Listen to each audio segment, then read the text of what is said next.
room पनि लथालिङ्ग भएको छ हत्तेरे क्या यसो अब निस्किनु पर्ने त्यही इटरीबाट चाहिँ विराटनगर जानुपर्ने तर चाहिँ भएन किनभने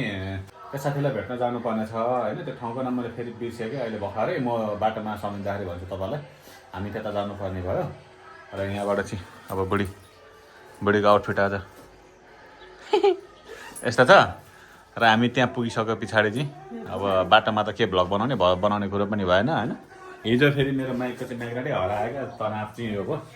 राशि फले त ठ्याक्क भनेको थियो मलाई चाबी लो नानी यत्रो मोटी भइसकिसकेछ फेरि बस्दा सानो थिएँ अहिले यत्रो ठुलो 7मा पढ्ने भइसकिसकेछ स्कुल जाने तयारी गर्दैछन् एक्लै बस्छ घरमा र कस्तो निर्धक्क निडर भएर बस्छ क्या नानी सबभन्दा राम्रो मलाई लाग्ने चाहिँ यो होइन खतरा छौ नि तिमी होइन ज्ञानी पनि छेउ ल लु राम्रो गरेर स्कुल जानु ल नानी हो ए लिनु त चाबी त्यसो भए म जुत्ता लाउनु पर्यो नि त तपाईँ बाइक निकाल्दै गर्नुहोस् न ल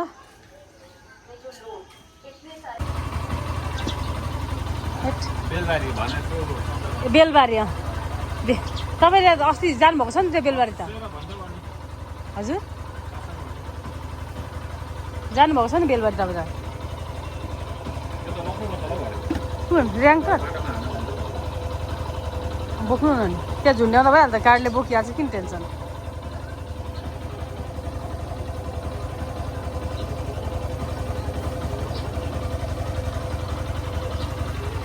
सुजनहरू बेलबारीमा आइसक्यो रे सुजनहरू बेलबारीमा आइसक्यो रे आएको छैन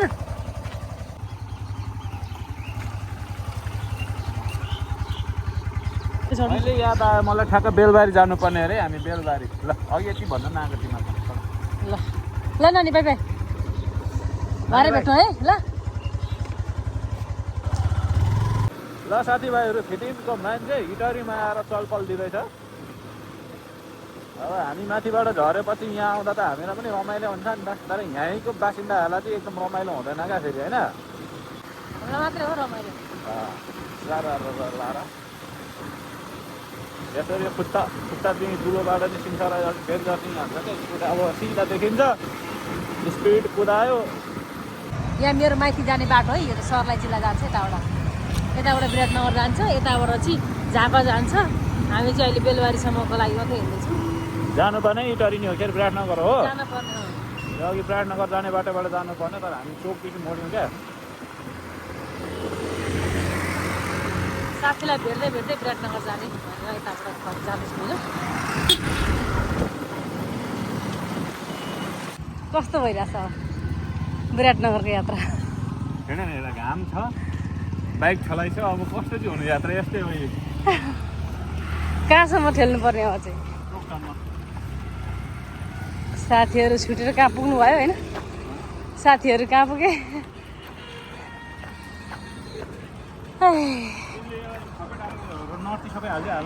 त्यसले सबै हालिदियो त कस्तो घामको टाल्छ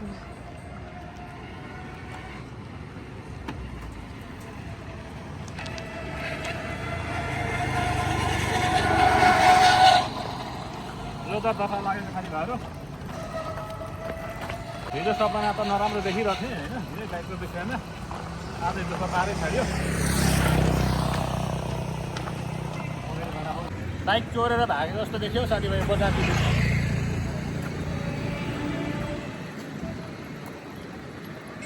अब त आइपुग्नु लाग्यो नि त्यही त करिडोरमा सको म सम्झिरहेको छु होइन कम्ती बिजोग हुन्थ्यो कहाँ छ सोरुम चाहिँ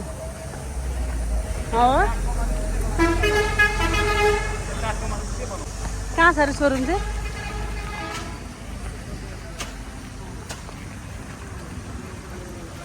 पर देख्नु तपाईँले दिमाग खराब बनायो गाडी त्यो भइरहेको नि त्यो अनि सोरुमै लैजा भन्छ यहाँ सानोतिनो लोकल वर्कसपमा देखाएको त तेह्र लु सोरुम लैजा भन्छ नानीले मान्छे चाहिँ डेन्जर अवस्थामा छ साथजनाहरू यस्तो गरेर पो आएर फटाउँछ त ठ्याक्कै आज 45 मिनट हिँड्नु होला है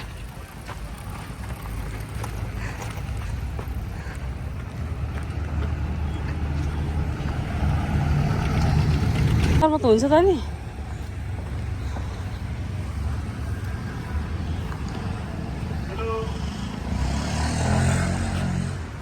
उता चाहिँ वर्कसप हेरेर जाउँ न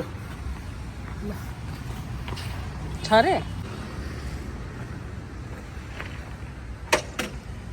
वर्कसप त्यतै हो सर वर्कसप त्यतै हो हो रे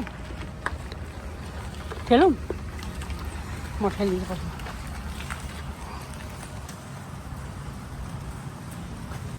ल ठेल्ला ठेल्ला ठेल्ला बल्ल चाहिँ यसलाई अपरेसन कक्षमा लिएर हालिएको छ यसको अपरेसन हुँदैछ है जान चाहिँ थुप्रै गर्छ यो यसको यो ब्याट्री पनि गएछ अनि यहाँ रेक्टिफायर अरे यहाँनिर कहाँनिर हो यो नि यो पनि गएछ अनि डिस्प्ले त त्यसो पनि जाने भइगयो अनि लिएर यसको तपाईँको चेन्ज पकेटदेखि लिएर के हो नाम पनि होइन हेरफुल सबै अब हालिदिनु भनेर तपाईँको चाहिँ फुल सर्भिसमै हालिदिएको छ कचाकुचुक गर्दाखेरि भेर पनि ननिकाल्ने भयो यसले लगभग 20K भनेको 20,000 जति चाहिँ यसले निकाल्ने भयो ठिकै छ अब के गर्नु यसले यत्रो अब हामीलाई बोकेर साथ दिएको छैन मैले नि यसलाई साथ दिनु पऱ्यो नि त स्याहार सुसार त गर्नै पऱ्यो होइन र साथीहरू हाम्रो बाइक बने भोलि हामी सिलगढीबाट विराटनगर ठ्याक्कै यतिखेर आइपुगेको छौँ अहिले चाहिँ 2 बजेर चाहिँ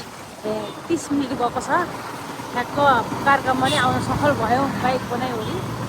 अब साथीहरू सब भेट्नुहुन्छ महेन्द्र चौकमा कार्यक्रम स्थल छ भन्ने कुरो सुनेको छौँ त्यहाँ जाँदैछौँ हामी अब त्यहाँ गएर कारको बाँकी भाग त्यहाँ हेर्न सक्नुहुन्छ हेलमेट ल्याउनु न हेलमेट हेलमेट हेलमेट ल्याउनु न हेलमेट लिएर जाउँ क्या हेलमेट हराउँछ र फेरि